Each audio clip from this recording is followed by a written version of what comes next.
Tom Bradley knew everyone thought he was crazy. He could see it in their eyes every time he walked into Henderson's general store. The whispers would start the moment the door chimed behind him. At 52 years old, he'd spent his entire life in cattle country, and he'd never made a decision this reckless. At least that's what everyone kept telling him. The Clearwater Ranch had been sitting empty for 15 years. Most folks in town had forgotten it even existed until Tom announced he'd bought the place. When word got around that he'd paid $180,000 for 300 acres of burned wasteland, the reactions ranged from pity to outright mockery. His younger brother Danny was the most vocal about it. They'd met for coffee the morning after Tom signed the papers, and Danny hadn't held back. "You've lost your mind," he'd said, shaking his head so hard his cap nearly fell off. "That place is cursed, Tom, always has been. Even before the fire, the Hendersons could barely make a go of it." Tom had just stirred his coffee and smiled. He'd learned a long time ago that trying to explain a gut feeling was like trying to describe color to someone who'd never seen it. You either understood or you didn't. The fire had happened back in 2008. Tom remembered it well because he'd been part of the volunteer crew that tried to save the property. They'd fought for 3 days straight, but the drought that summer had turned everything into kindling. By the time the flames died down, the main house was nothing but a brick chimney and some charred beams. The barns had collapsed completely. Even the fencing had burned in some places. Old man Henderson had insurance, but it wasn't enough to rebuild. His wife had died the year before, and his kids had all moved to the city. Without the heart to start over, he'd just walked away. The bank took it back, and there it sat, year after year, while the weeds took over and the buildings turned into rusted skeletons. Tom had driven past it hundreds of times over the years. Something about the place called to him, though he couldn't have explained why if someone put a gun to his head. Maybe it was the way the creek still ran clear through the property, or how the mountains rose up behind it like protective walls. Maybe it was simpler than that. Maybe he just saw potential where others saw ruin. The day he made the offer, his wife Linda had given him that look. The one that said she thought he was being foolish but loved him too much to say it outright. "It's a lot of money, Tom," she'd said carefully. "That's most of our savings, and we're not getting any younger." He'd taken her hand across the kitchen table. "I know it looks bad now, but I can see what it could be. Trust me on this one?" She'd sighed and squeezed his fingers. "I've trusted you for 30 years. Not about to stop now." But trust didn't pay the bills, and Tom knew it. The bank manager had been reluctant to approve even a partial loan. He'd walked Tom through the property's history like he was reading a death certificate. Failed ranch. Natural disaster. 15 years of neglect. "I'm sorry, Tom, but the numbers just don't work." Tom had put down every penny they had saved. It still hadn't been enough. He'd had to take out a loan against his current property, the smaller spread where they'd been running cattle for the last 20 years. Danny had refused to co-sign. His sister wouldn't return his calls. In the end, a cousin from 2 towns over had vouched for him, mostly out of family obligation. The closing day had been strange. The real estate agent kept apologizing, as if selling him the property was somehow doing him harm. "You understand the condition it's in, right? We're selling as is. No guarantees, no warranties. What you see is what you get." What Tom saw was 300 acres for less than most people paid for a decent house. He saw water rights, mineral rights, and grazing land that had been resting for 15 years. He saw possibility.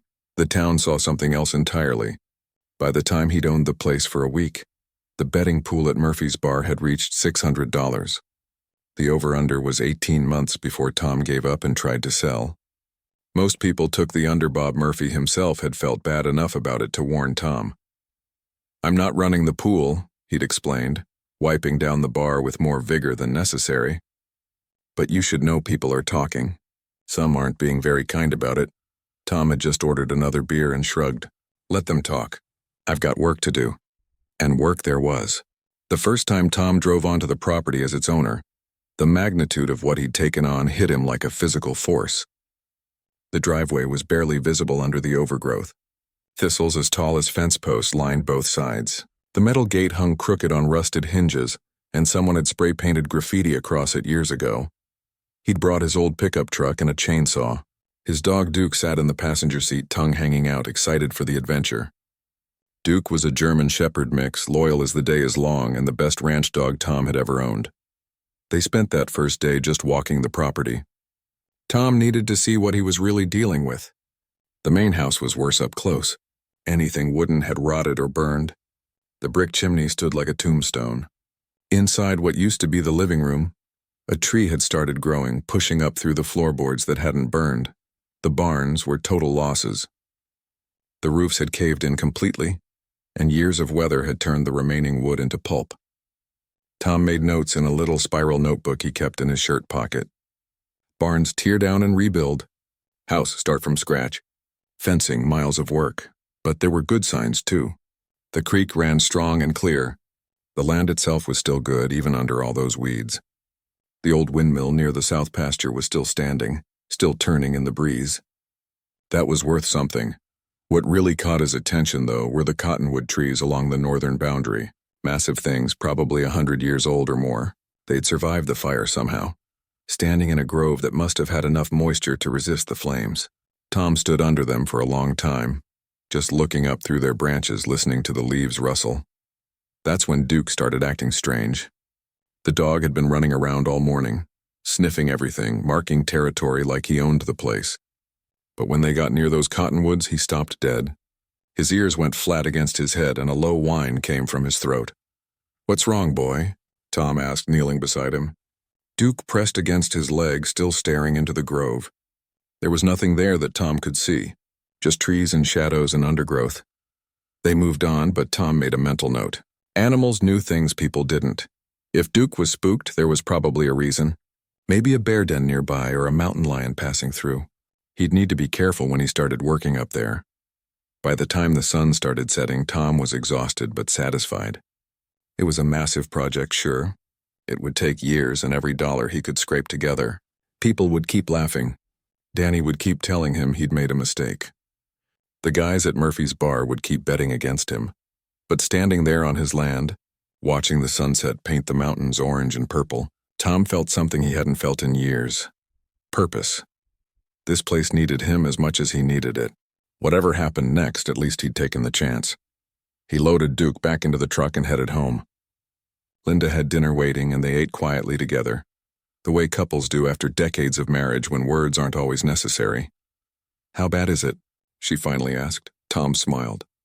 "Pretty bad, but nothing we can't handle." She reached across and squeezed his hand. "We'll make it work." That night, Tom lay awake thinking about all the work ahead. But his mind kept drifting back to those cottonwood trees and the way Duke had acted. Something about that grove felt different, important somehow. He filed it away in the back of his mind and finally drifted off to sleep. He had no idea that in just a few weeks those trees would change everything. That the real reason the ranch had been abandoned for so long had nothing to do with fire or economics. That he'd stumbled onto something so extraordinary, so impossible, that it would turn his life completely upside down. For now, though, he was just a 52-year-old rancher who'd bought a piece of destroyed land. The town fool. The subject of bar bets and coffee shop gossip. Let them laugh, Tom thought as sleep finally took him. We'll see who has the last laugh. Tom started working on the ranch the very next morning. His plan was simple. Clear the dangerous debris first, get the fencing repaired, and then worry about buildings. He'd been ranching long enough to know that you couldn't run cattle without good fences. And right now, most of his fence line was either burned or knocked over. He hired 2 local guys to help with the heavy work. Pete and Raymond were semi-retired ranchers themselves, happy to pick up some extra money. They showed up that first Monday morning with their own tools and a lot of opinions about what Tom should do. "You're wasting your time with them old fence posts," Pete said, spitting tobacco juice into the weeds. "Whole thing needs to come out and start fresh," Tom agreed. They spent the first week pulling old posts and stringing new wire. It was hard, honest work, and by the end of each day, Tom's back ached in ways he'd almost forgotten about. But there was satisfaction in it, too. Seeing the clean new fence line stretching across the property felt like progress. That's when the weird stuff started. They'd strung up about 200 feet of new fence along the eastern boundary on a Tuesday. Tom remembered because Linda had packed him roast beef sandwiches, and it was the first time all week it hadn't rained. They'd worked until the light started fading, then called it a day.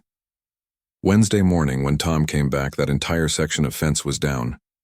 Not broken, not cut, just carefully taken apart. The posts were still standing, but the wire had been removed from the clips and laid neatly on the ground. Every single clip was undone like someone had spent hours methodically working their way down the line. Vandals, Pete said immediately.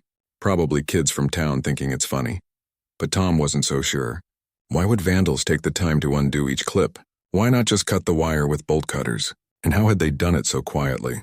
Duke had been with him sleeping in the truck, and that dog would bark at a falling leaf.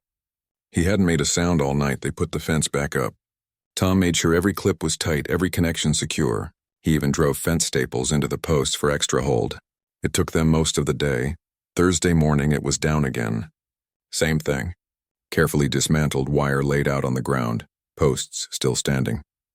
This time Tom noticed something else. The clips weren't just removed.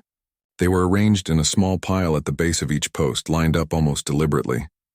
This doesn't make any sense, Raymond muttered, scratching his head. What kind of vandal cleans up after themselves? Tom didn't have an answer, but a feeling was starting to grow in his gut. Something between curiosity and unease. This wasn't random destruction.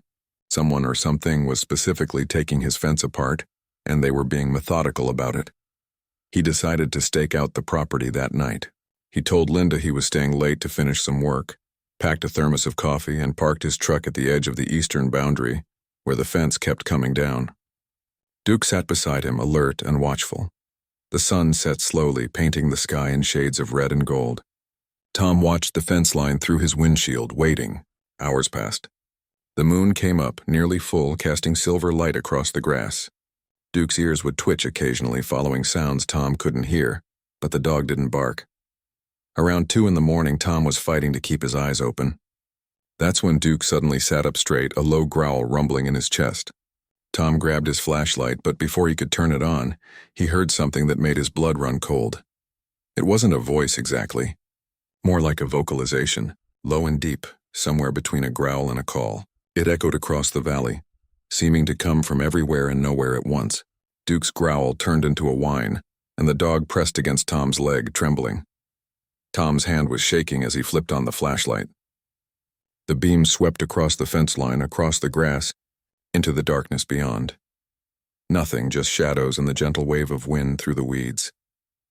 The sound came again, this time from a different direction, closer. Tom's heart was hammering. He'd lived in Montana his whole life, knew every animal call there was to know. This was nothing he'd ever heard before. Then silence, complete and total silence. Even the crickets had stopped. Duke was shaking so hard Tom could feel it through his jeans. Whatever was out there, it had his dog absolutely terrified. Tom didn't sleep the rest of that night. He kept the flashlight ready, the truck running, his eyes scanning the darkness until the first light of dawn began to show on the horizon. When it was finally bright enough to see clearly, he got out to check the fence. It was still up. Whatever had been out there hadn't touched it, but the grass near the fence line was pressed down in places like something large had walked through. The morning dew showed tracks that made Tom's hands go cold. They were footprints, but not from any animal he knew. Too big for a deer, wrong shape for a bear. They looked almost human, but the size was all wrong. Each print was nearly 16 inches long, pressed deep into the soft earth near the creek. Tom took photos with his phone, his hands still shaking slightly. He followed the tracks for about 50 yards until they disappeared into the rocky ground near the tree line. Whatever made them was heavy, real heavy, and it walked on 2 legs. He didn't tell Pete and Raymond what he'd seen. He didn't tell Linda either, not right away. He knew how crazy it would sound. Instead, he went to the library in town and checked out every book they had on local wildlife. Bears, mountain lions, wolves. He looked at track patterns, trying to find something that matched. Nothing did. Over the next few days, more strange things happened. Tom would stack lumber near the old barn site, and the next morning it would be arranged differently. Not scattered like animals had gotten into it, but moved, reorganized. A water trough he'd set up near the north pasture was filled every morning, even though Tom hadn't connected any water to it yet. The creek was 100 yards away, but something was carrying water to fill that trough. The breaking point came on a Saturday. Tom had brought Linda out to see the progress he'd made. They were walking the property together, Duke trailing behind them when they got near the cottonwood grove at the northern boundary. That's where they saw it. High up in the biggest cottonwood tree, maybe 25 feet off the ground, was a structure. It looked like a giant nest, but calling it a nest didn't do it justice. This thing was massive, easily 8 feet across. Thick branches were woven together with smaller limbs, creating a platform that looked almost architectural in its design. "Is that an eagle's nest?" Linda asked, squinting up at it. Tom shook his head slowly. "Eagles don't build nests that big. And look at the branches it's made from.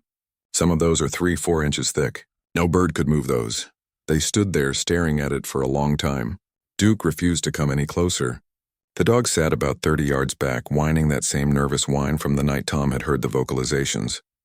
"What do you think made it?" Linda's voice was quiet, almost a whisper. "I don't know," Tom admitted. "But whatever it is, it's strong. Real strong." That evening they sat on their porch at home watching the sunset. Tom had told Linda everything.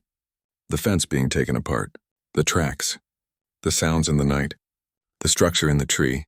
He expected her to laugh or to worry that the stress was getting to him. Instead, she was quiet for a long time. Then she said, "My grandmother used to tell stories. She was half Crow, grew up on the reservation. She'd talk about the old ones who lived in the mountains.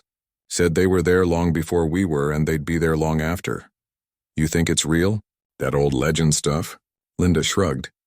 "I think there's a lot in this world we don't understand. And I think if something wants to be left alone, maybe we should respect that." Tom thought about that. But this was his land now. He'd bought it fair and square, put everything he had into it. He couldn't just walk away because something strange was happening. Monday morning he went back to the ranch alone. He'd given Pete and Raymond the week off, told them he had some thinking to do. He parked near the cottonwood grove and got out slowly, his hands visible and empty. "I don't know if you can understand me," he called out to the trees, "but this is my land now. I paid good money for it and I need to make it work. I've got cattle coming in the spring and I need those fences up." Silence, just the wind through the branches and the sound of the creek running over stones. "I'm not here to hurt anything," Tom continued, feeling foolish but pressing on anyway. "But I can't have my work undone every night. If you've got a problem with something I'm doing, maybe we can figure it out." More silence. Tom waited for a few minutes, then sighed and turned back to his truck. He was losing his mind, talking to the trees like they could answer back. That's when he saw it. On the hood of his truck, placed carefully in the center, was a stone. Not just any stone. This one was smooth river rock about the size of his palm, with a natural hole worn through the middle. Next to it was a bundle of fresh pine branches tied together with strips of bark. Tom's hands trembled as he picked up the stone. It was still wet from the creek. Someone or something had brought this here while he was talking. While he was standing right there, not 30 feet away, it was a gift. Or maybe a message. Tom didn't know which, but he understood one thing clearly. He wasn't alone on this property. And whatever shared it with him was listening. He carefully placed the stone in his pocket and picked up the pine bundle. The scent was fresh and clean. "Thank you," he said to the empty air. "I'll take good care of this place. I promise." That night, Tom showed Linda the stone. They sat at the kitchen table, passing it back and forth, feeling the weight of it in their hands. "What are you going to do?" she asked. Tom looked at the stone, at the hole worn through its center by years of patient water. "I'm going to keep my promise. I'm going to take care of that land, and I'm going to respect whoever was there first. Even if people think you're crazy," he smiled. "They already do. Might as well give them a good reason." That night, Tom slept better than he had in weeks. He didn't know what was coming next, didn't know what he'd discovered on his property. But he knew one thing for certain. Clearwater Ranch was living up to its name. The water was clear, the air was clean, and the land held secrets that were about to change everything. April came to Montana with a mix of rain and sunshine that turned everything green almost overnight. Tom had settled into a routine at the ranch. He'd stopped trying to work near the northern boundary where the cottonwood grove stood. Instead, he focused on the southern pastures, rebuilding the fence lines and clearing debris from the old barn sites. The strange occurrences hadn't stopped, but they'd changed. Tom would leave tools out at the end of the day, and by morning they'd be arranged in neat rows. Once he'd forgotten his work gloves near the creek, and the next day they were hanging on a fence post, dried and carefully placed. It felt less like vandalism and more like someone was trying to help, or at least trying to show they meant no harm. Tom kept the stone with the hole in his pocket at all times. It had become a kind of talisman, a reminder that he wasn't working this land alone. Linda had started packing extra food in his lunch, more than he could eat. He never asked why, and she never explained. But Tom understood. Some of the food would disappear from where he left it. Not the container, just the food inside. Always neatly done, never making a mess. The morning everything changed started out foggy. The kind of thick Montana fog that swallows sound and makes everything feel closer than it really is. Tom had decided to work near the creek that day, clearing out some fallen trees that were blocking the water flow. The creek was important. If he could get the water flowing properly again, it would help restore the whole northern section of the property. Duke was with him, as always. The dog had gotten braver over the past few weeks, though he still wouldn't go near the cottonwood grove. Tom had learned to read Duke's signals. When the dog's ears went back, something was nearby. When he relaxed, they were alone. Tom was waist-deep in the creek, trying to lever a large branch free from some rocks, when Duke suddenly went completely still. Not scared exactly, more like frozen in attention. The dog was staring upstream into the fog, his whole body tense. Tom straightened up slowly, water dripping from his work gloves. "What is it, boy?" he asked quietly. That's when he heard footsteps. Heavy footsteps, coming through the brush along the creek bank. But these weren't the steps of a deer or an elk. These were bipedal, walking upright. And they were big. Tom's heart started hammering in his chest. Every instinct screamed at him to run to get back to his truck. But something kept him frozen in place. Maybe it was curiosity. Maybe it was fate.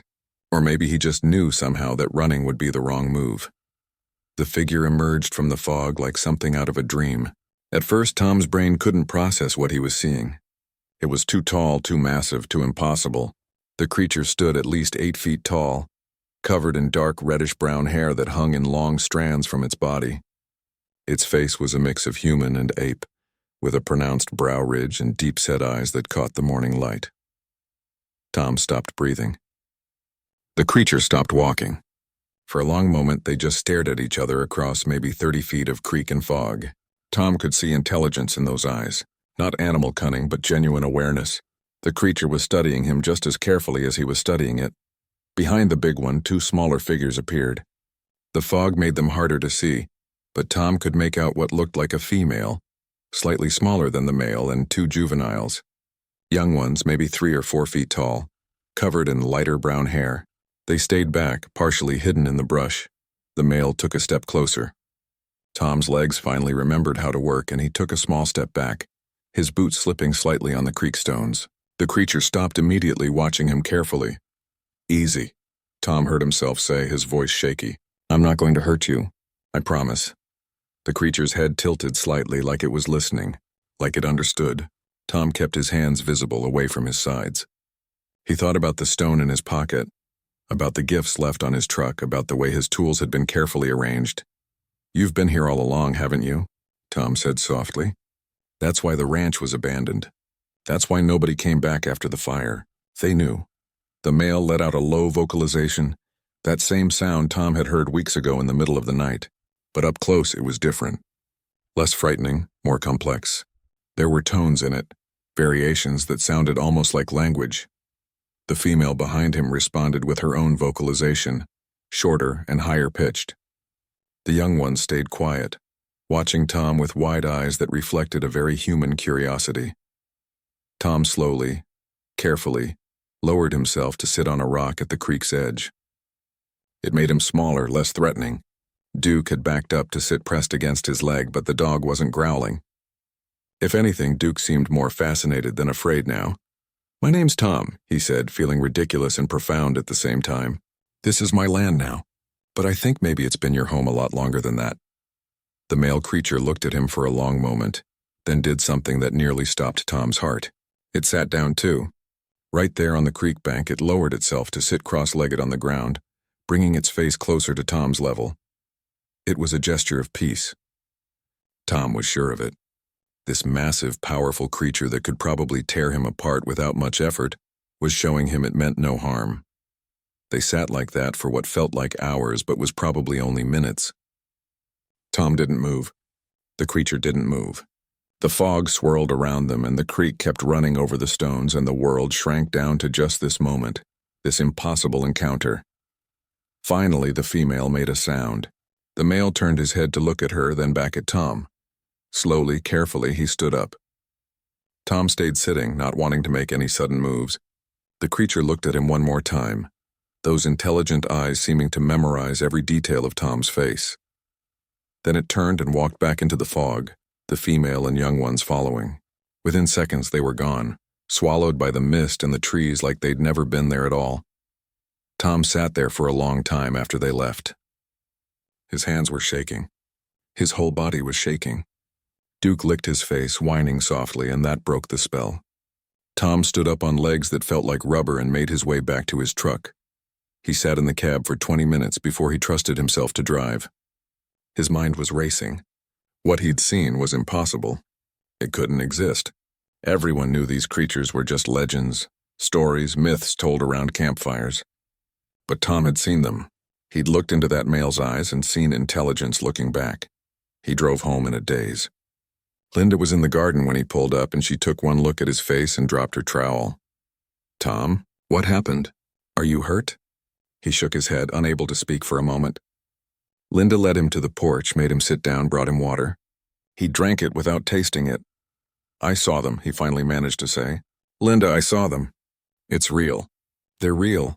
She sat down beside him. "What's real?" "The creatures. The ones my grandmother used to tell stories about. The old ones in the mountains." He looked at his wife, seeing his own disbelief reflected in her eyes. "I was at the creek, and they just walked out of the fog. A whole family of them. As real as you and me." Linda was quiet for a long moment. "You're sure?" "You're absolutely sure?" Tom nodded. "I was close enough to touch them. 30 feet away, maybe less. They're huge, Linda. 8 feet tall, maybe more. Covered in hair. But their eyes were human. Aware, they knew exactly what they were looking at. What did they do? Nothing. That's the thing. They just looked at me." The big male sat down like he was trying to show me he wasn't a threat. "Then they left." Tom pulled the stone from his pocket, rolled it between his fingers. "They've been there all along, living on the northern section, probably for years, maybe generations. That's why the ranch failed before. That's why nobody came back after the fire. People knew, Linda. Maybe not what they were exactly, but they knew something was there, something that didn't want to be disturbed." Linda took his hand. "What are you going to do?" It was the question Tom had been asking himself since the creatures disappeared into the fog. He owned this land. He had rights to it. He could call the authorities, bring in scientists, make the discovery public. He'd be famous. It would be the biggest find in modern history, but when he closed his eyes, he saw that male sitting down on the creek bank. He saw the female keeping her young ones back, protecting them. He saw the intelligence and awareness in their eyes. They weren't animals. They were people. Different people, maybe, but people nonetheless, and they'd been there first. "I'm going to protect them," Tom said finally. "I'm going to keep their secret." Linda squeezed his hand. "People will ask questions, especially if things keep happening on the property. Let them ask. I'll figure something out." Tom looked out at the mountains in the distance. They trusted me today. Or at least they didn't run. That's worth more than fame or money or anything else. That night, Tom wrote everything down in a journal. Every detail he could remember. The color of their hair, the way they moved, the sounds they made. He drew sketches, though his artistic skills were limited. He documented the location, the time, the weather conditions, but he told no one else. Not Peter Raymond when they came back to work. Not his brother Danny when he called to check in. Not the folks at Murphy's bar when they asked how the ranch was coming along. The discovery stayed between Tom and Linda, a secret as big as Montana itself. In the following days, Tom made a decision. He would stay away from the northern section entirely. No more work near the cottonwood grove. No more trying to clear the areas where he'd seen signs of them. That part of the ranch would remain wild, untouched. A sanctuary for the creatures who'd lived there long before any deed or title made it his. He marked it off in his mind, drew new plans that avoided that entire area. It would make the ranch smaller, less profitable. But Tom didn't care. Some things were more important than money. The creatures seemed to understand. The strange occurrences continued, but they felt different now.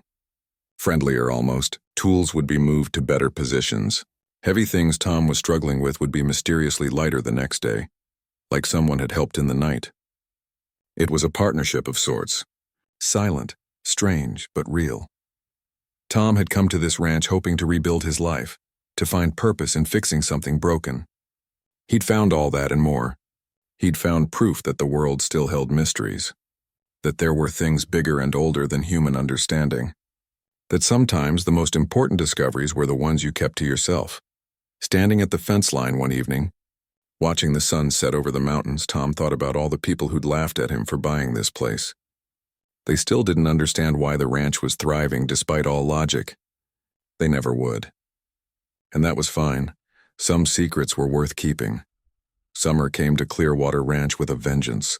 The temperatures climbed into the high 80s and the grass turned golden brown under the relentless sun. Tom worked from dawn until the heat drove him back to the truck, then resumed again in the cool of the evening. The ranch was slowly taking shape, rising from the ashes of its past like something being reborn. But Tom's routine had changed in ways no one else could see. Every few days he'd drive to town and buy extra groceries. Apples, carrots, potatoes, sometimes fish from the market. Linda would pack them separately from his lunch, and Tom would leave them at the edge of the northern boundary, near a large flat rock that had become their meeting place. The food was always gone by the next day. Sometimes things would be left in return. Interesting rocks, bundles of medicinal herbs, once a perfect deer antler that looked like it had been carefully cleaned. Tom kept these gifts in a box in his truck, a collection of impossible treasures that proved he hadn't imagined any of it. He'd seen the family 3 more times since that first encounter at the creek. Never up close again, but glimpses through the trees, shadows moving in the early morning fog. The young ones were getting bolder. Tom had spotted them watching him work from the safety of the tree line, their curiosity apparently stronger than their fear. What amazed Tom most was how the ranch itself seemed to be thriving. His cattle, which he'd finally brought in during late spring, were healthier than any he'd ever raised. No disease, no predation, nothing. The wolves and mountain lions that plagued his neighbors seemed to avoid Clearwater Ranch entirely. It was as if an invisible boundary protected the property. "You hear about Jake's place?" Pete asked one afternoon. They were mending fence in the south pasture, the sun beating down on their backs. "Lost 3 calves to wolves last week. Game warden says there's a pack moved into the area." Tom wiped sweat from his forehead. "That's rough. Jake's had bad luck this year." "Yeah, but you haven't had any problems. How's that work?" Pete gave him a sideways look. "It's like the predators know to stay clear of your property. Some of the guys at Murphy's are saying you put up some kind of special fencing or something." Tom shrugged, keeping his face neutral. Just lucky, I guess, but it wasn't luck, and Tom knew it. The creatures were protecting the property. He'd seen evidence of it. Large footprints at the boundaries, markings on trees that looked almost territorial. They were keeping other animals away, creating a safe zone around the ranch, and it wasn't just about predators. Tom had noticed something else. The creek was running clearer than it had in years. Someone or something was removing debris, keeping the water flow steady. During a particularly hot spell, when other ranchers were struggling with water shortages, Clearwater Ranch's creek kept flowing strong. Tom started to realize the creatures had been maintaining this land for years, probably decades. The fire had been a disaster for the buildings, but for the land itself, it had created an opportunity. Without human interference, the creatures had shaped the property into something balanced and healthy. One evening in July, Tom made a decision that Linda thought might be crazy. He packed his camera, his journal, and some supplies and told her he was going to spend the night on the property. "Not in his truck this time, but outside near the northern boundary. Is that safe?" Linda asked, worry lines creasing her forehead. "I think so. I need to understand them better. Need to see what they do when they think no one's watching." Tom kissed her cheek. "If I'm not back by noon tomorrow, come looking for me." He set up a simple camp about 100 yards from the cottonwood grove, just close enough to observe but far enough to not seem threatening. He built a small fire, made coffee, and settled in to wait as darkness fell. The night sounds of the ranch were different from this vantage point. Tom could hear the creek more clearly, the rustle of wind through the cottonwoods, the occasional hoot of an owl. Duke lay beside him, alert but calm. The dog had gotten used to the presence of the creatures over the past few months. Around midnight, Tom heard movement. His hand went to the camera, but he didn't turn it on yet. Through the darkness, lit by starlight and a half-moon, he could see shapes moving near the creek. The whole family was there, all four of them. The juveniles were playing, from what Tom could tell. Splashing in the water, chasing each other along the bank. The female sat nearby, watching them with what looked like maternal patience. The male was doing something Tom couldn't quite make out, working on something near the water's edge. Tom watched for hours, barely breathing, afraid any movement might scare them away. He was witnessing something no one else in the world got to see. These creatures, these impossible beings living their lives in the wild, caring for their young, working together, being a family. Just before dawn, the male noticed him. Tom saw the exact moment when the creature's head turned, those intelligent eyes finding his position in the darkness. Tom didn't move, didn't try to hide. The male stared at him for a long moment, then went back to his work. It was acceptance. Tom knew it in his bones. They were allowing him to watch, to be part of their space. The trust was growing, slowly but surely. As the sun came up, the family moved back toward the northern section of the property.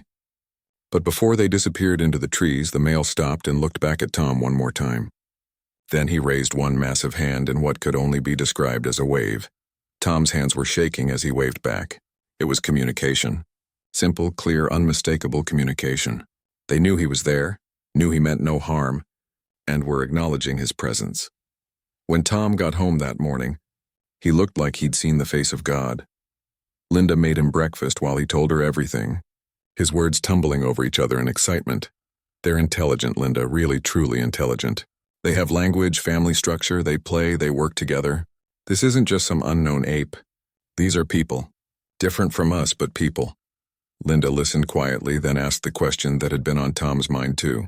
Shouldn't someone know about this? Scientists or researchers? People who could study them properly? Tom had been wrestling with this for weeks. I thought about it. But what happens then? They become specimens. This place becomes a circus. Government agencies, media, tourists. These creatures have survived by staying hidden. If I expose them, I destroy the very thing that makes them special. So you're just going to keep it secret forever? I don't know about forever. But for now, yeah. Tom looked out the window toward the distant mountains. Maybe someday I'll find someone I can trust. Someone who would put their welfare first. But until then, this stays between us. As summer progressed, the partnership between Tom and the creatures deepened in small ways. Tom would leave specific things he thought they might need or want. Salt licks, which the male seemed to appreciate and placed near the creek. Rope, which disappeared and later Tom found used to secure a fallen branch that might have blocked a game trail. In return, the creatures seemed to help with Tom's work in ways that were subtle but unmistakable. Heavy logs he couldn't move alone would be shifted during the night. Rocks that needed clearing from a field would be gathered in piles. Once, when Tom was struggling with a stubborn fence post, he gave up for the day. The next morning, the post was sunk deep in the ground, perfectly straight and solid. The ranch was becoming something unique, a place where two species coexisted in harmony. It probably wasn't the first time in history this had happened, Tom thought. Maybe there had always been people like him, people who'd encountered these creatures and chosen to protect them rather than exploit them. By late August, Tom's ranch was the talk of the county, though not for the reasons people thought. His cattle were thriving, his land was productive, and he seemed to have somehow managed to make a success out of what everyone had called a disaster. Danny came by one afternoon, his skepticism finally worn down by results. "I owe you an apology," he said, looking around at the neat fences, the healthy pastures, the clear-flowing creek. "You were right. I don't know how you did it, but you were right." Tom just smiled. "Sometimes you've got to trust your gut." "There's something different about this place," Danny said, frowning slightly. "Can't put my finger on it. It just feels watched over somehow." "The land's been resting for 15 years, Tom said carefully. "Nature had time to heal. That makes a difference." Danny nodded, but Tom could tell his brother wasn't entirely convinced. There was something about Clearwater Ranch that people could sense even if they couldn't explain it. A feeling of being in a place that was protected, preserved, special. That night, Tom added more entries to his journal. He'd filled 3 notebooks by now, documenting everything he'd learned.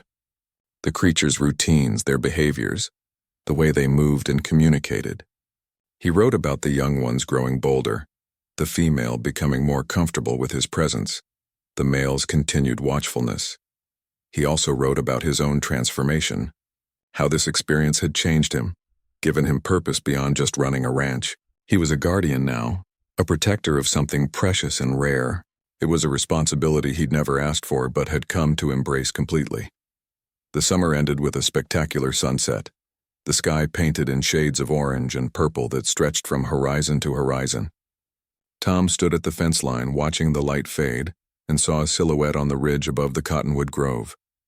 The male creature stood there, backlit by the dying sun, watching over his territory. Watching over the ranch. Their ranch now, in a way. Shared space, shared purpose, shared trust. Tom raised his hand in greeting. The creature raised his in return. Then the darkness fell, and they both went back to their separate worlds, connected by something bigger than either of them could fully understand. The alliance was set. Whatever came next, they would face it together. 2 years had passed since Tom bought Clearwater Ranch, and the transformation was nothing short of remarkable. What had once been a burned-out wasteland was now one of the most productive ranches in the county. Tom's cattle were the healthiest anyone had seen, his pastures green even during drought, his fences always in perfect repair. The whispers at Murphy's bar had changed from mockery to curiosity, then to outright amazement. People wanted to know Tom's secret. How did he do it? What was his technique? Ranchers from 3 counties over would stop by, asking for advice, wanting to see the operation for themselves. Tom would show them around the southern sections, talk about rotational grazing and creek management, give them practical tips that were all true but never the whole truth. He never took anyone near the northern boundary. That part of the property remained off limits, a nature preserve he claimed he was protecting for wildlife habitat. The relationship with the creature family had grown deeper than Tom ever imagined possible. He saw them regularly now, usually from a distance but sometimes up close. The young ones, who Tom guessed were now 6 or 7 years old, had become almost friendly. They'd watch him work, occasionally mimicking his actions from the tree line. Once, the smaller of the two had left him a perfect circle of white stones arranged on his flat rock. Tom had no idea what it meant, but he treasured it anyway. The male, who Tom had privately started calling Bear for his massive size and strength, had become something like a partner. When a lightning strike started a small fire on the eastern boundary one dry August night, Tom had arrived at dawn to find it already extinguished. Large footprints in the ash told him who'd done it. The creatures were protecting their home just as actively as Tom was, but everything changed on a Tuesday in October. Tom got a call from a researcher at the state university, a woman named Dr. Patricia Chen, who specialized in wildlife biology. Her voice was professional but excited. "Mr. Bradley, I've been studying some unusual patterns in the wildlife data from your region. Game camera footage from neighboring properties, tracking studies, that sort of thing.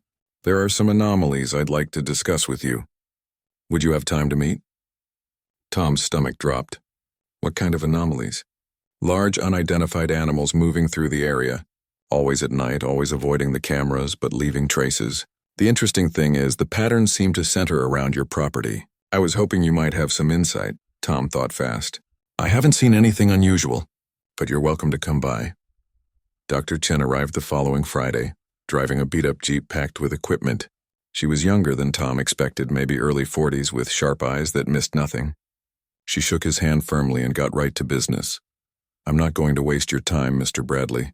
I've spent 10 years studying large mammals in this region. What I'm seeing in the data doesn't match any known animal. The tracks are bipedal. The territory range is massive, and the behavior patterns suggest intelligence far beyond what we'd expect from bears or other wildlife." Tom kept his face neutral. "What are you suggesting?" "I'm suggesting that something very unusual lives in these mountains, and I think you know what it is."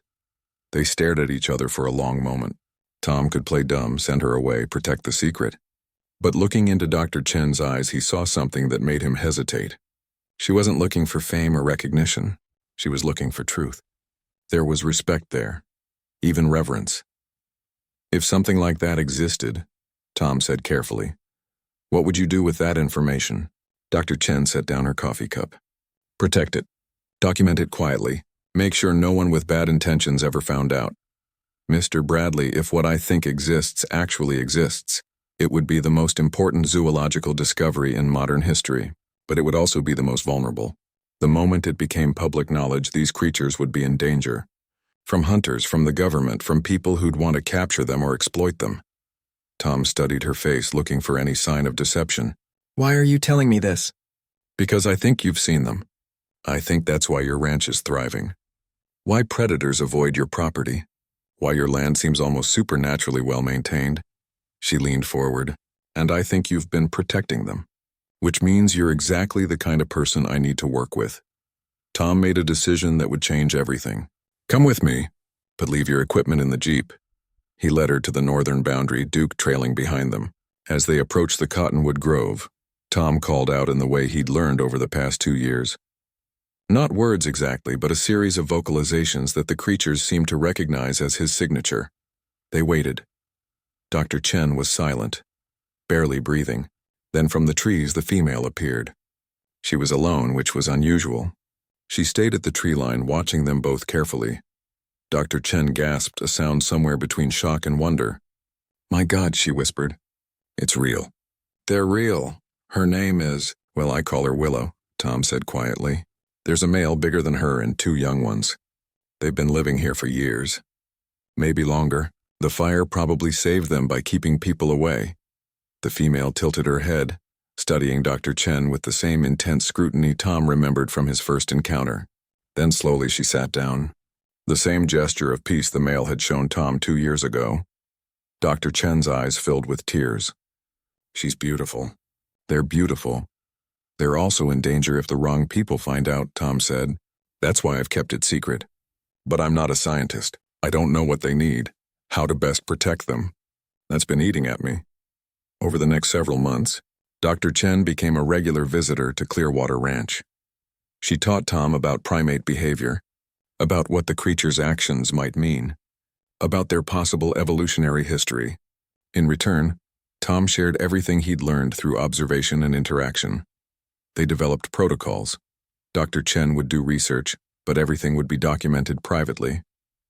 No publications, no announcements, no sharing with the wider scientific community. Not yet, maybe not ever. The priority was always the creature's safety. Then came the incident that forced their hand.